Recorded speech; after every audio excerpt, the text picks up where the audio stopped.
नाही, तंबाखू हा शरीरामध्ये कशा प्रकारचे आजार निर्माण करतो? जसं आता आपण डिस्कस केलं की तंबाखूमध्ये जे एक तत्व असतो त्याचं नाव आहे निकोटीन.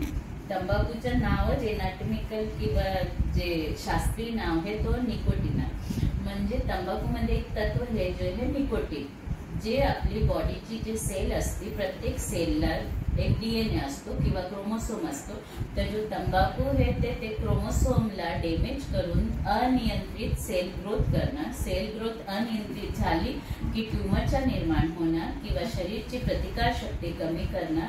कारण जे नॉर्मल किंवा हेल्पर सेल आहे त्यांची ग्रोथ मध्ये अपडाऊन झाला किंवा जे डॅमेज्ड सेल आहे जे आपली बॉडीला सेफ नाही राहणारी सेल आहे त्यांची ग्रोथ जर वाढली तर कॅपिलरी श्रिंक करणार, नेरो करणार आणि अथेरोस्क्लेरोसिस करणार. आणि DNA मध्ये क्रोमोसोम मध्ये एक्सटर्नल जर फॅक्टर तंबाखू बरोबर अजून काय राहिले जसं हेरिडिटरी राहिली, अल्कोहोल राहिला किंवा पेस्टिसाइड्स राहिला किंवा फूडमध्ये काय पौष्टिक डॅमेज फूड तुम्ही खाल्लेलं आहे त्याच्यामुळे तंबाखू आणि ते फॅक्टर मिळून कॅन्सरची रिस्कला एकदम जास्त.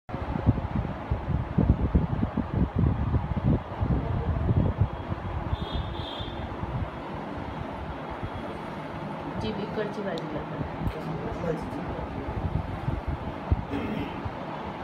जीभ ताळूला लावा.